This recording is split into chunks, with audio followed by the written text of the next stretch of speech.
గోదావరి జిల్లా గోకవరం మండలం కామరాజుపేట వాస్తవ్యులు శ్రీ టి.ఎల్. మూర్తి గారు 40 సంవత్సరాల క్రితం యేసు ప్రభువునకు వ్యతిరేకంగా ఉండి కొన్ని పరిస్థితుల వలన అనారోగ్యం బారిన పడడంతో డాక్టర్లు బ్రతుకుట కష్టమని చెప్పినప్పుడు అయిష్టతతోనే యేసు ప్రభువును ఆశ్రయించగా అద్భుతముగా స్వస్థపరచబడిరి. అప్పటి నుండి ప్రభువునకు తనను తాను సమర్పించుకొని సేవలో కొనసాగించుచుండగా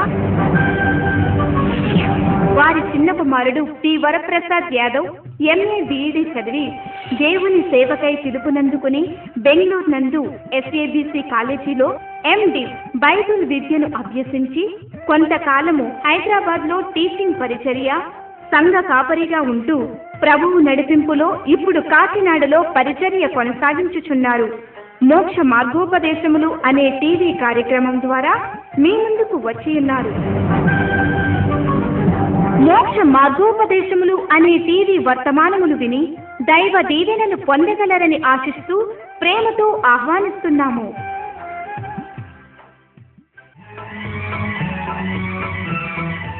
మీ అందరికి కూడా వందనాలండి. నా పేరు అడప వీరంగ సత్యనారాయణ. మాది కామరాజుపేట, గోకవరం మండలం, ఈస్ట్ గోదావరి. నేను చిన్నతనం నుంచి కూడా హిందూ కుటుంబంలో పుట్టినటువంటి వాడిని.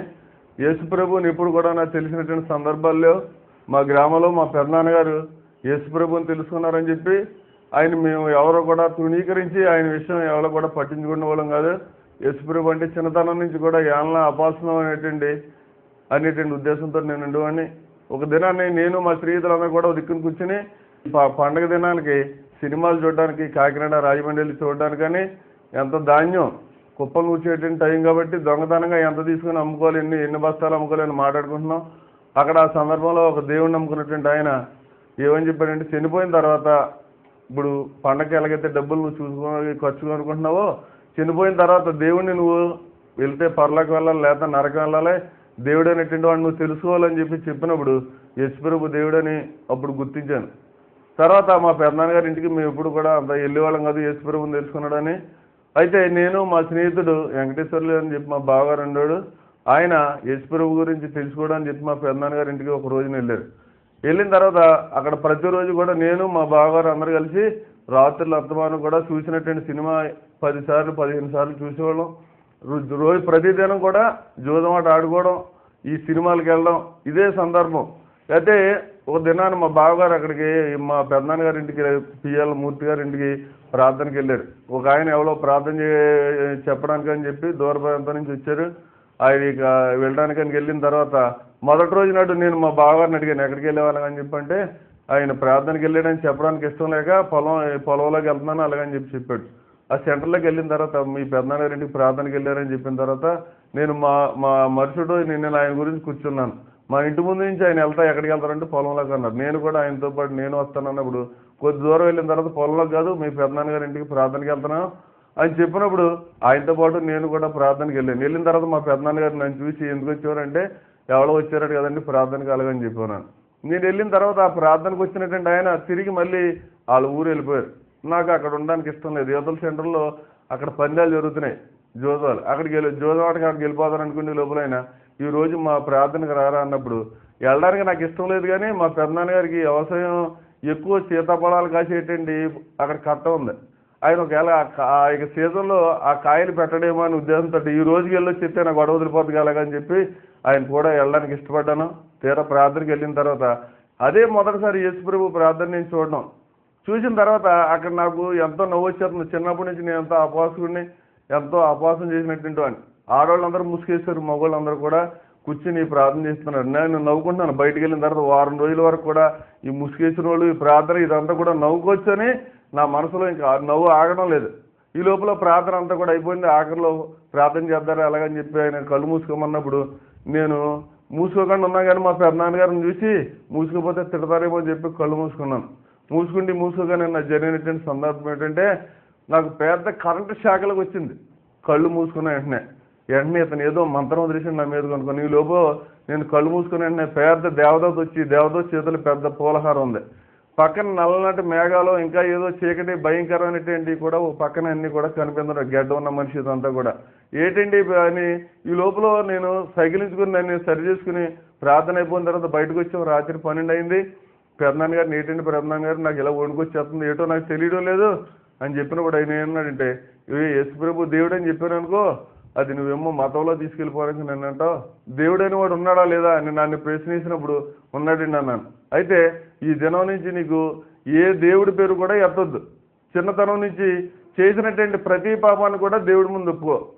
నువ్వు చిన్నతనం నుంచి ఏ పాపాలైతే చేసావో ఆ పాపాలన్నీ కూడా దేవుడు అని అక్షరాలు పెట్టుకుని, ఎప్పుడైతే నీ పాపాలు ఒప్పుకున్నావు, ఏ దేవుడు కాబట్టి ఆ దేవుడు నమ్మన్నారో, తర్వాత సభలకు వెళ్ళిన తర్వాత నేను ఆ సభల్లో కూర్చున్న తర్వాత ఒకటో రోజు రెండో రోజు అయిన తర్వాత యేసుప్రభు గురించి అక్కడికి వెళ్ళిన తర్వాత సభల్లో పెద్ద ఎవరు కూడా అక్కడ ఉన్నటువంటి వాళ్ళందరినీ చూసుకుని నవ్వుకునే వాళ్ళం.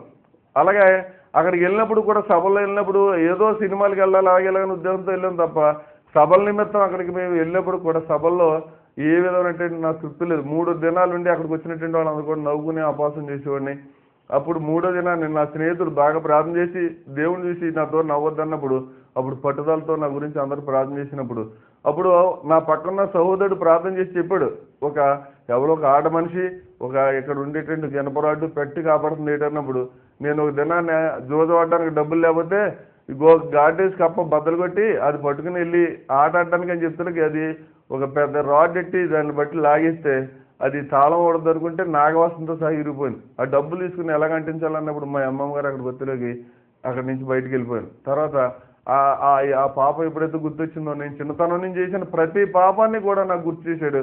ఆ పాపాలన్నీ కూడా ఒప్పుకున్న తర్వాత యేసుప్రభు నన్ను దర్శించి నాలో ఉన్నటువంటి చెడు అలవాట్ల నుంచి, సినిమాల నుంచి, బూతుల నుంచి, అపవిత్రత నుంచి, మనశ్శాంతి లేక రాత్రులంతా కూడా నిద్ర లేకుండా ఉన్నటువంటి ఊరంతా అది తిరిగినటువంటి నాకు దేవుడు శాంతినిచ్చాడు. ఆయా రక్షణ ఎప్పుడైతే నాలో దేవుడు ఇచ్చాడో దొంగగా ఉన్నటువంటి దేవుడు నన్ను నీతిమంతుడిగా నన్ను చేశాడు. ఆ దినం నుంచి ఈ దినం వరకు కూడా క్రీస్తుకి నేను నమ్మకం ఉండేటువంటి దేవునికి మనసు నా మీద పంపించి నన్ను ఇంతవరకు కాపాడారు. నన్ను ఇంతవరకు కూడా దేవుళ్ళు నడిపించినటువంటి వారు మా పెద్దనాన్న గారు అంటే పిఎల్ లక్ష్మణమూర్తి గారు. శాంతినిలయం ప్రార్థనా మందిరం కావరాజుపాటి చర్చిలో నేను సభ్యుడిగా నేను ఉంటున్నాను. కాబట్టి మా సంఘం గురించి మా గురించి ప్రార్థన చేయండి. మోక్ష మార్గోపదేశములు అని టీవీ కార్యక్రమానికి ప్రేమతో మిమ్మల్ని అందరినీ ఆహ్వానిస్తున్నాను. ఈ వాక్యం ఇచ్చేటువంటి ఈ దైవదాసులు నా చిన్న కుమారుడు. ఈయన ఎంఏ బీఈడి అయిన తర్వాత ఎండు చేశారు. బెంగళూరులో 3 years ఉన్నారు. అనంతరం హైదరాబాద్ వచ్చి టీచింగ్ మినిస్ట్రీలో కొంతకాలం ఉన్నారు. ఆ తర్వాత దేవుని సేవల ముందు సాగాలని కాకినాడ వేయించడం జరిగింది. మోక్ష మార్గోపదేశములు అనే టీవీ కార్యక్రమానికి మిమ్మల్ని అందరినీ ఆహ్వానిస్తూ ఉన్నాం. దేవుడు మిమ్మల్ని దీవించును గాక. ప్రియులారా, మీ సమస్యల నిమిత్తమై అనేక మంది మాకు ఫోన్ చేస్తూ ఉన్నారు. సంతోషం. మా యొక్క ప్రార్థనా పుస్తకంలో రాస్తూ ఉన్నాం. మీకోసం ఇక్కడ ప్రార్థన జరుగుతూ ఉంది. జవాబు వచ్చిన తర్వాత మీరు కూడా చిన్న ఫోన్ చేసి మాకు తెలియపరిస్తే మేము కలిసి మన యేసయ్యని గణపరుద్దాం. దేవుడి స్తోత్రం. దేవుడు మనల్ని అందరినీ దీవించి ఆశీర్వదించును గాక. వాక్యాన్ని ధ్యానించుకుందాం. హెబ్రీయులకు రాసిన పత్రిక 11వ అధ్యాయంలో ఈ రకంగా ఉంది. ఏంటి అంటే, మోషే ఐగుప్తు ధనము కంటే క్రీస్తు విషయమైన నింద గొప్ప భాగ్యముగా ఎంచుకున్నాడు. ఈ లోకంలో భాగ్యాన్ని భాగ్యంగా ఎంచుకోకుండా నిందను భాగ్యంగా ఎంచుకున్నట్టుగా ఇక్కడ మనకు వచ్చింది సంతోషం. కానీ ఇక్కడ తర్జుమాలో చిన్న మాటని ఇక్కడ మనం మిస్ అయ్యాం. ఏంటి అంటే, క్రీస్తు విషయమైనటువంటి నింద సంతోషాన్ని గొప్ప భాగ్యంగా ఎంచుకున్నాడు అనేది ఇక్కడ రావాల్సి ఉంది. అంటే క్రీస్తు విషయమే ఏదైనా మన నింద అనిపిస్తే మనకు నూతన సంతోషం కూడా దానికి యాడ్ అవుతుంది. ఆ బాధకి, ఆ నిందకి ఒక నూతన సంతోషం యాడ్ అవుతుంది అనేది ఇక్కడ సత్యంగా కనపడుతూ ఉంది. మన మోషేని గమనించినట్లయితే ప్రియులారా, తనకి తన ప్యాలెస్లో అనేకమైనటువంటి సుఖాలు సంతోషాలు ఉన్నాయి. సెకండ్స్లో ఏది ఆర్డర్ చేసినా తన దగ్గరికి వచ్చేస్తుంది. తన సుఖం అంటే ఏంటో బాగా తెలుసు. ఆ రోజుల్లో ఐగుప్తు ప్రపంచానికి గొప్ప దేశంగా వెన్నుకెక్కినటువంటి దేశం. దానికి కాబోయే రాజు మోషే. తనకు సుఖం అంటే ఏంటో తెలుసు, అన్నీ తెలుసు. కానీ చివరికి వచ్చేసరికి దాని గమ్యం ఏంటి, ఎక్కడి నుంచి వచ్చాడో, ఏం చెయ్యాలి అనే విషయాన్ని గమనించిన తర్వాత నిజమైన సంతోషం ఏంటో తను తెలుసుకున్న తర్వాత దేవునిలో నిజమైన సంతోషం ఉందని గమనించి ఆ నిందని, ఆ సంతోషం కోసం ఈ యొక్క ఐగుప్తు ధనాన్ని, తనకున్నటువంటి సమస్తాన్ని, కీర్తిని, కాంతాన్ని, కనకాన్ని జయించాడు. కారణం నిజమైనటువంటి సంతోషం ఏంటి అనేది గమనించాడు కనుక. ప్రియారా, మీరైనా నేనైనా నిజమైన సంతోషం అనేది ఏంటి, ఎక్కడుంది, ఎలా వస్తుంది అనేది ఆ రూట్ని కానీ మనం గమనిస్తే ఈ లోకంలో మనల్ని వెంబడిస్తూ ఉన్న పాపాన్నైనా లోకాన్నైనా జయించడానికి అవకాశాలు మనకు దొరుకుతాయి. ఇక్కడ మోషేకి అదే దొరికింది. ధనం కన్నా గొప్పగా, అన్నిటికన్నా గొప్పగా సంతోషానికి విలువ ఇచ్చాడు. దానికి కారణం సుఖం వేరు, సంతోషం వేరు. సుఖాలు పంచేంద్రియాలకు సంబంధించినటువంటివి, కానీ సంతోషం హృదయం నుంచి వచ్చేటటువంటిది. హృదయం నుంచి వచ్చే సంతోషానికి మీరైనా నేనైనా స్థానం ఇస్తే ఎల్లవేళలా హ్యాపీగా ఉంటాం. లేకపోతే లేనిపోయిన టెన్షన్స్ అన్నీ కూడా మనం వెంబడొస్తూ ఉంటాయి. మనిషి సుఖం కోసం వెంపర్లాడుతూ ఉన్నాడు, సుఖం కోసం ఎన్నో ఇబ్బందులు పడుతూ ఉన్నాడు, సుఖం కోసం ఎంతో వ్యస్తిస్తూ ఉన్నాడు.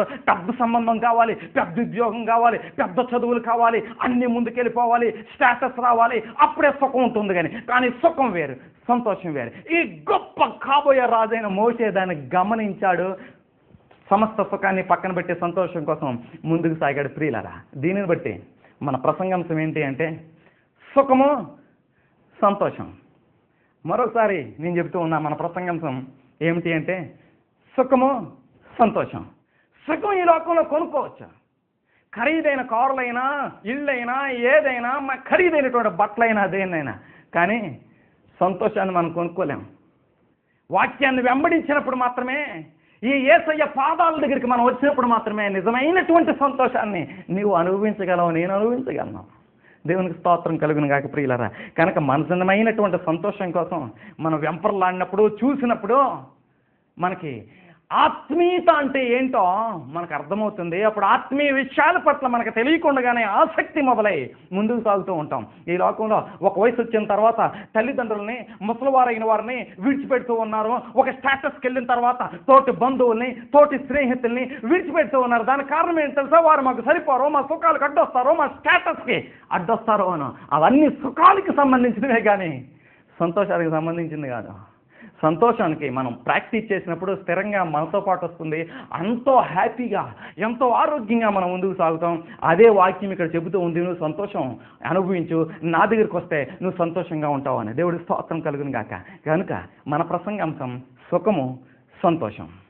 సుఖం కొనుక్కోవచ్చు, సంతోషాన్ని నీ తరం కాదు.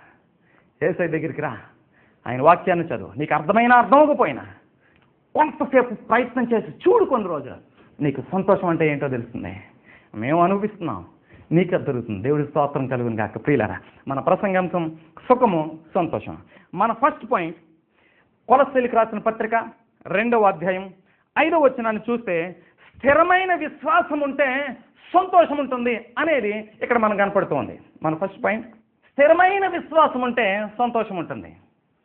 దేవుని పిల్లలైనటువంటి వారు, ఆలయానికి వచ్చేవారు కూడా స్థిరమైనటువంటి విశ్వాసం లేక ఒక వారం ఒకలాగా, ఒక వారం ఒకలాగా, ఒక ఇంగ్లీష్ ప్రోవర్బ్ ఉన్నట్టు round on Sunday, square on other days అన్నట్లుగానో, ఏదో ఒక రకంగా వాక్యం ఉన్నప్పుడు ఒకలాగా, గుడికి వచ్చినప్పుడు ఒకలాగా, ఇంటి దగ్గర ఉన్నప్పుడు ఒకలాగా, రకరకాలుగా ఉండడం వల్ల వారి విశ్వాసం స్థిరంగా ఉండక సంతోషాన్ని పోగొట్టుకుంటూ ఉన్నారు. కొన్నిసార్లు సంతోషం అంటే ఏంటో, సుఖం ఏంటో తెలియక, సంతోషం రావట్లేదని, దేవుడు నాకు జవాబు ఇవ్వట్లేదని దేవుని పాదాల దగ్గర మొర్ర పెట్టడం, జవాబు పొందుకోవడం, నిజమైన సంతోషం ఏంటో అది అర్థం కాక మరలా సుఖం కోసం పరిగెత్తి నిజమైనటువంటి సంతోషాన్ని దూరపరుచుకుని, ఈ యొక్క దేవుని పాదాలను దూరపరుచుకునే పరిస్థితులు అనేక మందికి ఏర్పడుతూ ఉన్నాయి.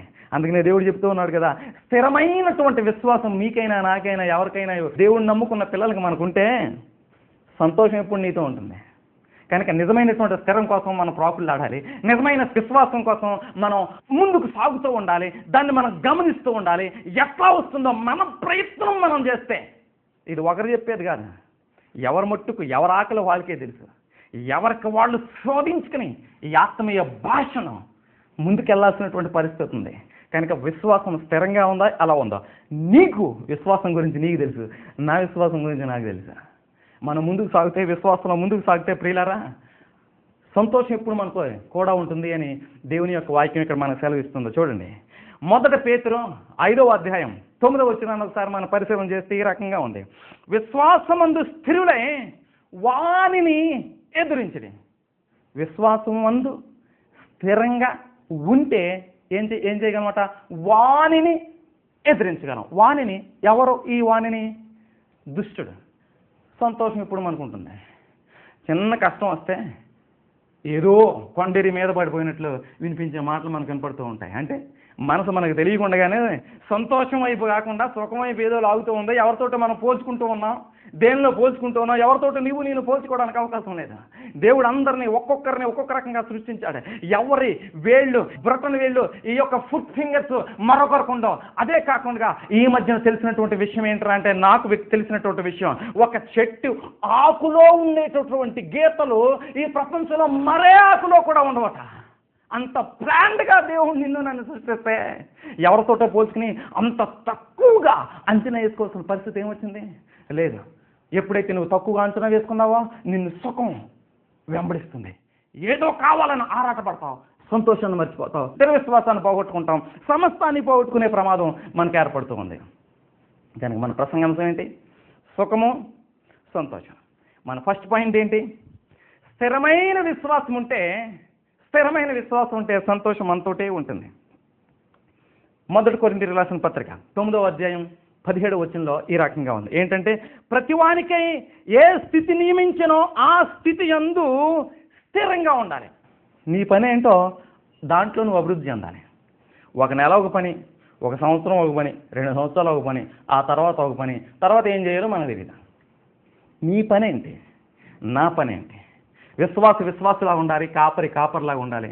ఎవరి పని వారు చేస్తూ దానిలో మనం అభివృద్ధి చెందితే విశ్వాసం స్థిరంగా ఉంటుంది. ఎప్పుడైతే విశ్వాసం స్థిరంగా ఉందో సంతోషం కూడా నీతో పాటే ఉంటుంది. ఎప్పుడైతే సంతోషంగా ఉన్నామో ఆరోగ్యం ఉంటుంది, దేవుని సన్నిధి ఉంటుంది. దేవుడి స్తోత్రం కలుగును గాక. ప్రియులారా, నేను ఫస్ట్ పాయింట్ ముగించడానికి ముందుకు సాగుతూ ఉన్నాను. చూడండి, కొలస్సీయులకు రాసిన పత్రిక 3వ అధ్యాయం 1వ వచనాన్ని ఒకసారి మనం గమనిస్తే, పైనున్న వాటిని వెదకుడే.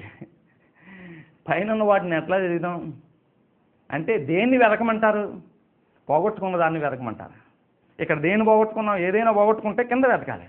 పైన పోగొట్టుకోమే, మనమే స్పేస్లో ఉండట్లేదే. ఏదైనా పైకి విసిరితే కింద పడుతుందే. కానీ దేవుడు ఏమంటున్నాడు? పైనున్న వాటిని, సంతోషం నీకు పైనుంచే రావాలి. దేవుడు అనుగ్రహం లేదే నీకెంత ఆస్తున్నా, ఏది ఉన్నా, ఏ రకంగా ఉన్నా, నిజమైన సంతోషంతో ఏ మానవుడు కొంతకాలం జీవితాంతం ముందుకు వెళ్ళలేదా?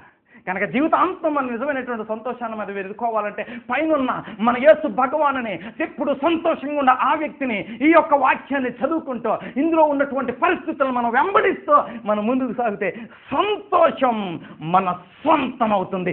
దేవునికి స్తోత్రం కలుగును గాక. ఎప్పుడైతే సంతోషం నీ సొంతమైందో, ఎప్పుడైతే నీ సంతోషం సొంతమైందో, నీ విశ్వాసం స్థిరపడుతుంది.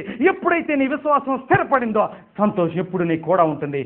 అటువంటి క్వాలిటీ గల లైఫ్ని అనుభవిస్తే సమస్తం నీ దగ్గరికి వస్తూనే ఉంటాయి. దేవుని స్తోత్రం. ప్రియులారా, మళ్ళీ ఒకసారి నేను వెనక్కి వస్తూ ఉన్నాను. మన ప్రసంగాంశం సుఖము, సంతోషం. సుఖం కోసం వెంపర్లాడితే సంతోషం ఎగిరిపోతుంది. సంతోషం కోసం వెంపర్లాడితే సుఖం కూడా మనతోటే ఉంటుంది. అందుకనే మన ఫస్ట్ పాయింట్, స్థిర విశ్వాసం ఉంటే సంతోషం ఎప్పుడు మనతో ఉంటుంది అనే సత్యాన్ని మనం తెలుసుకుందాం. మన సెకండ్ పాయింట్, యెషయా 26వ అధ్యాయం 3వ వచనం ప్రకారం, దేవుని మీద ఎవరి మనస్సు అనుకుంటుందో వానికి నిజమైనటువంటి సంతోషం ఉంటుందట. అంటే మన సెకండ్ పాయింట్, మన మనస్సు దేవుని మీద ఆనుకోవాలి. మన సెకండ్ పాయింట్, మన మనస్సు దేవుని మీద ఆనుకోవాలి. మన మనస్సు దేవుని మీద ఆనుకుంటే నిజమైనటువంటి సంతోషం మనకు లభిస్తుంది అని గ్రంథం తెలియస్తుంది. ఎందుకంటే ఆయన ఒక్కడే సంపూర్ణ వ్యక్తిత్వం గలవాడు కనుక, ఏ పొరపాటు లేనివాడు కనుక, మనం గ్రంథాల్లో పరిశీలిస్తే నాలో దోషం ఉన్నది ఎవరైనా స్థాపిస్తారా అని అంత ఛాలెంజ్గా ఈ లోకాన్ని చెప్పాడు. దానికి కారణం ఆయనలో ఎప్పుడు సంతోషమే, ఎప్పుడు పరిపూర్ణమైనటువంటి వ్యక్తే కనుక, ఆయనలో ఏ దోషం లేదు కనుక. కానీ ప్రియులారా, మన మనసు ఆయన మీద ఆనుకున్నప్పుడు, మన మనసు ఆయన మీద ఆనుకున్నప్పుడు మనకు నిజమైనటువంటి సంతోషాన్ని అనుభవిస్తాం. కారణం ఆ సంతోషాన్ని మనకు ఆయన ఇస్తాడు కనుక. మన సెకండ్ పాయింట్ ఏంటండి? మన మనసు ఆయన మీద ఆనుకుంటే మనకు నిజమైన సంతోషం మనకు లభిస్తూ ఉంది. మన మనసులో ఏవేవో అనుకుంటూ ఉంటాం. రోమీయులకు రాసిన పత్రిక 14వ అధ్యాయం 5వ వచనంలో ఈ రకంగా ఉంది. ఏమని? ప్రతివాడు తన మనసులో రూఢిపరచుకొనవలెను. ప్రతివాడు తన మనసులో ఒక నిర్ణయం ఉండాలి, ఒక ఆలోచన ఉండాలి, దానికి స్టిక్ అయి ఉండాలి, దాని మీద నిలబడాలి. ఎప్పుడు నిలబడగలం? సరైనటువంటి అవగాహన మనకు ఉన్నప్పుడే. లేకపోతే ఏది సుఖమో, ఏది సంతోషమో తెలియకపోతే, ఏది విశ్వాసమో, ఏది సంతోషమో తెలియకపోతే, ఏదో మేలు జరిగితే దేవుళ్ళలోకి వస్తావు, కీడు జరిగితే దేవుణ్ణి వదిలేస్తావు. అది దాంట్లో పరిపూర్ణత సాధించాల్సిన అవసరం మనకుంది, నీకుంది, నాకుంది. స్థిరమైనటువంటి విశ్వాసంలో మాత్రమే సంతోషం ఉందని ఈ గ్రంథం చెబుతుంది. రెండో మాట, మన మనసు దేవుని మీద ఆనుకున్నప్పుడు మాత్రమే, మన మనసు దేవుని మీద ఆనుకున్నప్పుడు మాత్రమే మనకు నిజమైన సంతోషం వస్తుంది అని సెలవిస్తుంది. అది మనసుకి మనకు తెలియాలి, మనకి జ్ఞానానికి మనకు అందాలి. మన జ్ఞానాన్ని మనం పరిశోధించుకుని లేఖనాలను చదువుకుంటూ అర్థం చేసుకుంటూ మనం ముందుకెళ్ళినప్పుడు ఒక మనసులో ఒక స్థిరత్వం రూఢిపరుచుకునే విధానం వస్తుంది. ఒకరోజు బైబిల్ చదివితే, ఒకరోజు మానేస్తే, ఒకరోజు ప్రార్థన చేసుకుంటే, ఒకరోజు మానేస్తే, ఒకరోజు ఆలయానికి వస్తే, ఒకరోజు మానేస్తే, మనసులో ఒక రూఢిపరుచుకోవడం మనసులో మనకేం దొరికి చావదు. అప్పుడు మనం స్థిరమైనటువంటి విశ్వాసంలోనికి మనం వెళ్ళలేం. దేవుడికి స్తోత్రం ప్రియులారా. నేను 3వ పాయింట్లోనికి వెళ్తున్నాను. ఒకసారి నేను వెనక్కి వస్తున్నాను. మన ప్రసంగాంశం ఏంట్రా అంటే సుఖమో సంతోషం. సుఖమో సంతోషం మన ఫస్ట్ పాయింట్. స్థిర విశ్వాసం ఉంటే సంతోషం వస్తుంది. మన సెకండ్ పాయింట్, దేవుని మీద మన మనసు ఆనుకుంటే మనకు సంతోషం వస్తుంది.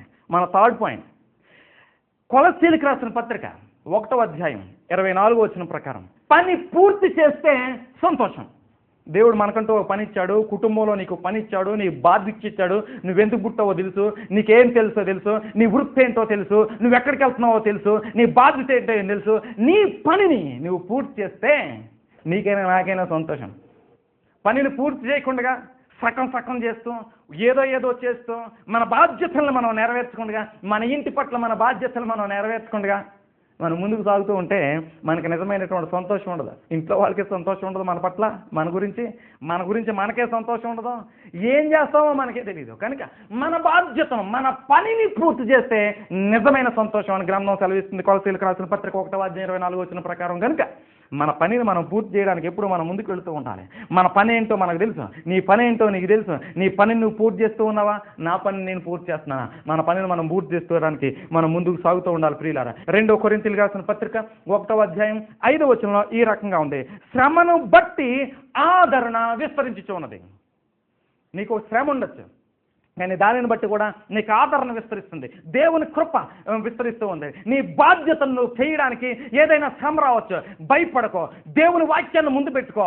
నీకు శ్రమ విస్తరించినా, కష్టం విస్తరించినా దేవుని యొక్క పనిని లేదా నీ పనిని, నీ బాధ్యత నుంచి ఎస్కేప్ అవ్వకుండా ముందుకు సాగుతూ ఉన్నంత కాలం కూడా సంతోషం వస్తుంది. దేవుని ఆదరణ నీకున్నటువంటి బరువు బాధ్యతలను బట్టి దేవుడు నీకు ఆదరణ కూడా ఇస్తాడు అని వాక్యం సెలవిస్తుంది. ఎఫ్ఎస్సీలకు రాసిన పత్రిక 1వ అధ్యాయం 23వ వచనంలో ఈ రకంగా ఉంది. సమస్తమును పూర్తిగా నింపుచున్న వాని సంపూర్ణత అయి ఉన్నది. పూర్తిగా నింపుచున్న వాని సంపూర్ణత ఇంగ్లీష్లో ఈ రకంగా ఉంటుంది. Fullness of him fills all.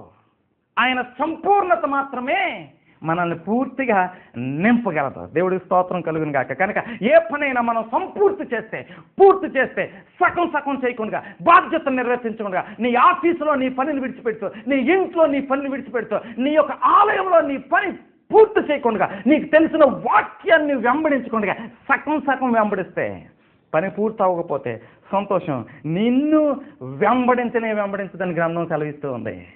చివరిగా మనం ముగించుకునే ముందు చిన్న మాట చెప్పి మనం ముగించుకుందాం. కొలస్సీలకు రాసిన పత్రిక 2వ అధ్యాయం 9వ వచనంలో ఈ రకంగా ఉంది.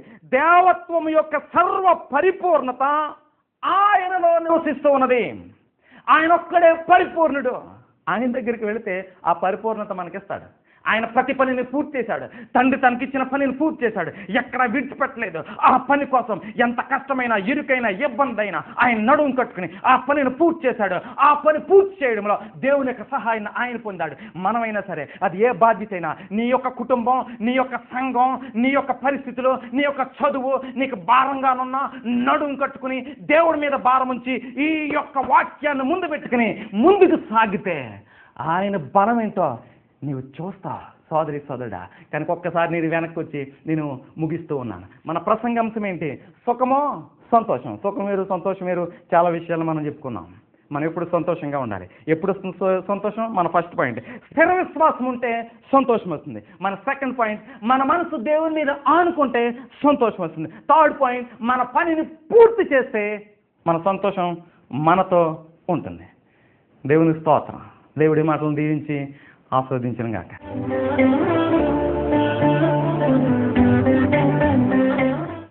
ప్రార్థించుకుందాం. పరిశుద్ధుడైన యేసురాజా, నీ కృపను బట్టి ప్రేమను బట్టి స్తోత్రం. ఈ వాక్యం విన్న వారందరినీ నీ పాదాల దగ్గర తీసుకొస్తూ ఉన్నాం. ఈ లోకంలో సుఖం వేరు, సంతోషం వేరు. ఎవరైతే సుఖం కోసం వెంపర్లాడుతూ సంతోషాన్ని దూరం చేసుకుంటూ ఉన్నారో వారందరినీ, వారి కుటుంబాలని, ఏ యొక్క సుఖం కోసం ఏ అనారోగ్యాన్ని తెచ్చుకున్నారో, ఏ ఇరుకును తెచ్చుకున్నారో, ఏ యొక్క దౌర్భాగ్యాన్ని నైనా కొని తెచ్చుకున్నారో వారందరినీ నీ కుటుంబాల దగ్గర, నీ పాదాల దగ్గర తీసుకొస్తూ ఉన్నాం. ఏ వ్యాపారంలో ఏ ఇబ్బందులు ఉన్నాయో, ఏ కుటుంబంలో ఏ ఇబ్బందులు ఉన్నాయో, ఏ వృత్తి, వారి యొక్క చేసే పనిలో, వారు చేసే బాధ్యతల్లో దేన్ని పోగొట్టుకుని నిజమైనటువంటి సంతోషాన్ని పోగొట్టుకున్నారో వారందరినీ నీ పాదాల దగ్గర తీసుకొస్తూ ఉన్నాం ప్రభా. నిజమైనటువంటి సంతోషం ఎప్పుడు వస్తుంది? విశ్వాసంలో అభివృద్ధి చెందితే వస్తుందని గ్రంథం సెలవిస్తుంది. ఆ రకంగా ముందుకెళ్ళడానికి సహాయం చేయండి తండ్రి. నీ మీద వారి మనసు ఆనుకుంటే స్థిరమైన సంతోషం వస్తూ ఉంటుందని నీ గ్రంథం సెలవిస్తుంది. ఆ రకంగా ముందుకెళ్ళడానికి సహాయం చేయండి ప్రభా. వారి బాధ్యతను, వారి పనిని పూర్తి చేసినప్పుడు సంతోషం వారితో ఉంటుంది అని గ్రంథం సెలవిస్తుంది. ఈ సత్యాలను వెంబడిస్తూ వారి యొక్క అనారోగ్యంలో, ఇరుకులో, ఇబ్బందుల్లో, అప్పులు, బాధల్లో నుంచి బయటకు వచ్చి నిజమైనటువంటి సంతోషాన్ని అనుభవించే కృపలోనికి పరిశుద్ధాత్మ దేవుడా నడపమని ఈ ప్రార్థన మీ పాద సన్నిధికి చేర్చుకోనమని యేసు నామములో అడుగుచు వేడుకొంచున్నాం తండ్రి. ఆమేన్. దేవుని నామానికి వందనాలు. నా పేరు డాక్టర్ వెంకట్. ప్రస్తుతం నేను కాకినాడ గవర్నమెంట్ జనరల్ హాస్పిటల్లో ఎముకల విభాగంలో డాక్టర్ కింద పనిచేస్తున్నాను. నేను ఫస్ట్ వరప్రసాద్ గారి సహవాసం ద్వారా దేవుడు నా జీవితంలో చాలా గొప్ప మేలుని మీతో పంచుకుందారనుకుంటున్నాను. నాకు ఎంబీబీఎస్ పూర్తయిన తర్వాత పీజీ సీట్ రావడానికి దాదాపు 3.5 సంవత్సరాల కాలం పట్టింది. 2009 సంవత్సరంలో పీజీ సీట్ గురించి doctor NTR health university Vijayawada కౌన్సిలింగ్కి వెళ్ళడం జరిగింది. అక్కడ కౌన్సిలింగ్లో నాకు కావాల్సిన సీట్ లేకపోవడంతో చాలా నిరుత్సాహంతో ఆ రోజు సాయంత్రం నేను తిరుగు ప్రయాణం అయిపోతుండగా ట్రైన్ కూడా ఎక్కేయడం జరిగింది. అప్పుడు ఫస్ట్ వరప్రసాద్ గారి దేవుడి ప్రేరేపణ చేత బలవంతం చేసి నన్ను, మీరు ఈరోజు ఇక్కడ ఉండడం మంచిది, రేపు దేవుడు ఏమైనా అద్భుతం చేయొచ్చని నన్ను బలవంతం చేయడంతో నేను తిరిగి మళ్ళీ ఆ రోజు ఆ రాత్రి అక్కడ ఉండి కౌన్సిలింగ్ మళ్ళీ అటెండ్ అవ్వడం జరిగింది. కౌన్సిలింగ్లో అద్భుత రీతిలో యాక్చువల్గా ముందు రోజు నా సీట్ లేదు. ఒక డాక్టర్ గారు ఆ సీట్ వదిలేయడంతో ఆ సీట్ దేవుడు నాకు అనుగ్రహించాడు. దేవుడు నా జీవితంలో చేసిన గొప్ప మేలు. దాన్ని బట్టి ఇది గొప్ప సాక్ష్యం మీతో పంచుకోవడానికి దేవుడు ఇచ్చిన అవకాశాన్ని బట్టి వందనాలు. దేవుడి చిన్న సాక్ష్యం దీవించిన గాక. ప్రియమైన సహోదరి సహోదరులారా, ఈ వర్తమానము మీకు ఆశీర్వాదకరముగా ఉన్నదని నమ్ముతున్నాం. ఈ వర్తమానం ద్వారా మీకు ఏ విధమైనటువంటి అవసరతలు ఉన్న ఎడల, ఏదైనా సమస్యలు ఉన్న ఎడల, బాధలు ఉన్న ఎడల ఉత్తరం ద్వారా కానీ టెలిఫోన్ ద్వారా కానీ తెలియజేయవలసినదిగా కోరుతున్నాం. Address P Varaprasad Yadav, MA BEd MD, door number S4, city orchid apartment near cancer hospital, Nagamalli Thota junction, Kakinada 500033.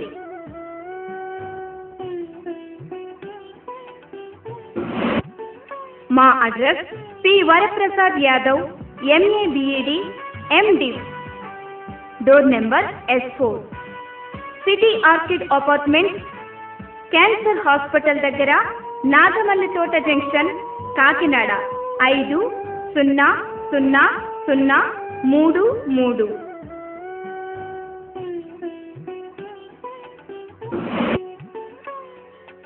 Phone 8686366766. Phone number 8686366766.